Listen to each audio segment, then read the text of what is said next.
लालू जी सबसे पहले घुटना आरएसएस कार्यालय में ही जाके डाले थे। सरकार ही नहीं बनती, हरदी ही नहीं लगता, मुख्यमंत्री ही नहीं बनते। घुटने टेकने का क्या अर्थ होता है, ये मैं उन लोगों से पूछना चाहता हूं जब आप अपनी विचारधारा को सरेंडर कर देते हैं। लालू यादव जी वो आसमान की ऊंचाई को छू करके राजनीति कर रहे हैं जिस पे थूकना भी अपने मुंह पे पड़ता है। लालू यादव जी किसी को जेल में नहीं भेजे हैं, ऐसा उनका चरित्र नहीं रहा है। वो जेल गए होंगे तो अपने कारनामा की वजह से गए होंगे, अपने क्रियाकलाप की वजह से गए हैं। लालू यादव जी ने उन्हें तो मंत्री बनाने का काम किया, लालू यादव जी ने उन्हें आगे बढ़ाने का काम किया। लेकिन कुछ आदमी अपने जन्म देने वाले माता पिता को भी कहते हैं कि आपने मेरे लिए क्या किया। नमस्कार, द एक्टिविस्ट देख रहे हैं, मैं हूं आपके साथ प्रिया मेहता। आपको बता दूं, कल सदन में जब बातचीत चल रही थी तब उस वक्त सम्राट चौधरी ने कहा आरएसएस के घुटने टेक कर बिहार में सरकार बनाई थी लालू यादव। हमारे साथ बातचीत करने के लिए गौतम कृष्णा है, आरजेडी के विधायक है। कैसे देख रहे हैं, कल विधानसभा में सम्राट चौधरी ने तेजस्वी यादव को कहा कि आप लोगों ने जब सरकार बनाई थी तो घुटने टेकने पड़े थे। राष्ट्रीय जनता दल विचारधारा की पार्टी रही है। बाबा साहब अम्बेडकर के संविधान, राम मनोहर लोहिया, कर्पूरी ठाकुर, जगदीप बाबू और खुद आदरणीय लालू प्रसाद यादव जी अपने विचारों से सींच करके इस पार्टी को बनाया है। और विचारधारा की पार्टी कभी किसी के सामने घुटना नहीं टेकती है। मैं आपको स्पष्ट करना चाहता हूँ, सरकार का बनाने का एक कुछ खास नियम है कि इतने आवश्यक मेजॉरिटी नंबर चाहिए। तो उस समय जिस तरह की सदन होगी उस व्यवस्था के अनुसार किसी की सहायता और सहयोग लिया जा सकता है। घुटने टेकने का क्या अर्थ होता है, ये मैं उन लोगों से पूछना चाहता हूं जब आप अपनी विचारधारा को सरेंडर कर देते हैं, जब आप अब नियम नीतिगत सिद्धांत को सबको आप ताक पे रख देते हैं और सामने वाले की बातों में हाँ मिलाने लगते हैं।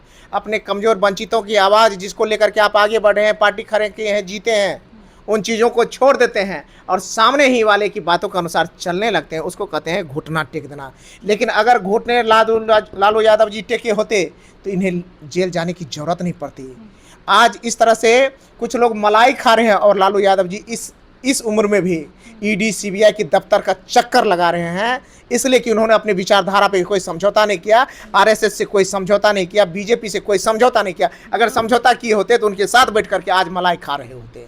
आज देख रहे होंगे आप, लोग रातों रात पल्ला बदल लेते हैं। ये भी बताया कि जब लालू यादव मुख्यमंत्री बने थे तो नीतीश कुमार के वजह से बने थे। लालू यादव जी किसी की वजह से मुख्यमंत्री नहीं बनते हैं। लालू यादव जी अपनी विचारधारा और अपने मेहनत से मुख्यमंत्री बने, अपने गरीब कमजोर वंचितों के आशीर्वाद से मुख्यमंत्री बने और बाबा साहब अम्बेडकर के दिए हुए संविधान की वजह से मुख्यमंत्री बने, किसी की कृपा से नहीं बने।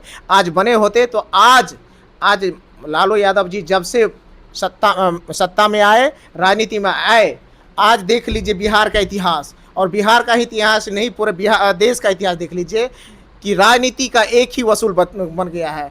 लालू यादव के साथ रह के राजनीति करो या लालू यादव के विरोध में जाकर के राजनीति करो, राजनीति का दो ही आयाम बचा हुआ है। तो इसलिए लालू यादव जी इतने कमज़ोर कभी न थे, न कभी है, न कभी रहेंगे। आपको लालू यादव जी के विरोध में राजनीति करना पड़ेगा या तो लालू यादव जी के साथ में राजनीति करना पड़ेगा। गौतम कृष्णा जी, जब से नया मुख्यमंत्री सम्राट चौधरी बने, विधानसभा में कल उनको बहुमत साबित करना था, वहां पहुंचते हैं और उन्होंने कहा कि आपने हमें जेल में डालने का काम किया। लालू यादव जी किसी को जेल में नहीं भेजे हैं, ऐसा उनका चरित्र नहीं रहा है। वो जेल गए होंगे तो अपने कारनामा की वजह से गए होंगे, अपने क्रियाकलाप की वजह से गए हैं, उनका दरियाफ्त कर लीजिएगा। और लालू यादव जी ने उन्हें तो सींचने का काम किया, लालू यादव जी ने उन्हें तो मंत्री बनाने का काम किया, लालू यादव जी ने उन्हें आगे बढ़ाने का काम किया। उन्होंने कहा कि मुझे आप लोगों ने बहुत परेशान किया। उन लोगों ने परेशान नहीं किया, लालू जी ने तो आगे बढ़ाने का काम किया। लेकिन कुछ आदमी अपने जन्म देने वाले माता पिता को भी कहते हैं कि आपने मेरे लिए क्या किया। तो इसलिए सवाल ये है। लेकिन उन्होंने ये भी कह रहे हैं कि आपके वजह से अगर आपके साथ होते तो हम मुख्यमंत्री नहीं बन पाते, क्योंकि आपने कई पार्टियों को पकड़ा छोड़ा। यह नीति नियम आपके व्यक्तिगत विचार के हिस्से हो सकते हैं, लेकिन लालू यादव जी किसी को पकड़ने छोड़ने का सीख किसी को नहीं देते हैं, क्योंकि यह विचारधारा की पार्टी है, गरीब कमजोरों की वंचितों की पार्टी है। तो ये एक विचारधारा में रह करके काम करना जानती है। और आपको किसी के भरोसे जीत करके आगे बढ़ जाना, फिर लात मार के आगे बढ़ जाना, तो ये आपकी शिक्षा आपका संस्कार और आपकी मर्यादा हो सकती है। लेकिन लालू यादव जी के पाठशाला से निकले हुए छात्रों की मर्यादा ये होनी चाहिए कि गरीब कमज़ोरों की हक की लड़ाई निष्ठावान बन के रह करके करनी चाहिए, संविधान में आस्था रख करके करना चाहिए, भावनात्मक मुद्दे से ऊपर उठ कर करना चाहिए। इन बातों को भी याद रखे जाने चाहिए। आप लोगों ने सवाल किया नए मुख्यमंत्री बनने के बाद कि कम से कम वो बता दे कि कितने पास है। हम लोगों का ये सवाल नहीं है, ये सवाल उन लोगों का है जो लोग गला फाड़ फाड़ करके कहते थे कि तेजस्वी यादव जी नम्मी फेल है। जो लोग सामंती सोच के लोग कहते थे कि तेजस्वी यादव जी की शिक्षा नहीं है, जो लोग कहते थे ये अपने पिता की वजह से आ गए हैं, अब सवाल सिर्फ इतना ही है कि वो लोग अब कहाँ चले गए हैं, उनके सवाल अब क्यों चुप हो गए हैं, उन लोगों की सोच क्यों बदल गई है।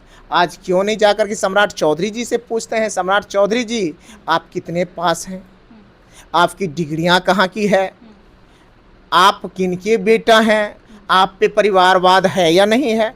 अब ये सारे मुद्दे तो खत्म हो गए, कि ये सारे मुद्दे तो सिर्फ तेजस्वी यादव जी के लिए गढ़े गए थे। अब तो सम्राट चौधरी जी के लिए कोई परिवारवाद लागू नहीं होगा, पढ़ाई लिखाई का कोई मुद्दा लागू नहीं होगा, शिक्षा का कोई मुद्दा लागू नहीं होगा। तो इसी को कहते हैं दोहरा चरित्र। जिस तरीके से उनके ऊपर आरोप लग रहे हैं, उन्होंने कहा कि पाठशाला के लालू यादव के पाठशाला से निकल के गए हैं, तो संविधान सदन में कहा सम्राट चौधरी ने किसी की बाप की बकौती नहीं है। क्या यह शब्द बोलना सही था? ये शब्द आपत्तिजनक है, क्योंकि मुख्यमंत्री प्रधानमंत्री का एक अपना मर्यादा होता है। लेकिन अगर मर्यादा विहीन होकर वो बोलते हैं तो उस पर क्या कहा जाए। और लालू यादव जी वो आसमान की ऊंचाई को छू करके राजनीति कर रहे हैं जिस पे थूकना भी अपने मुंह पे पड़ता है, आसमान पे नहीं पड़ता है। सामाजिक न्याय की प्रोधा है, गरीब कमजोरों की आवाज़ है, बाबा साहब अम्बेडकर की संविधान में आस्था और विश्वास रखने वाला है, और राम मनोहर लोहिया, जयप्रकाश नारायण, जगदेव बाबू की विचारधारा, कर्पूरी ठाकुर की विचारधारा को लेकर के चलने वाले नेता हैं। तो इस पे अगर आप किसी तरह की आपत्तिजनक बात बोलते हैं तो ये बात सही नहीं लगता है। और दूसरी तरफ कहते हैं कि सत्ता जनता का बपोती है, बपोती रहेगा और बपोती था।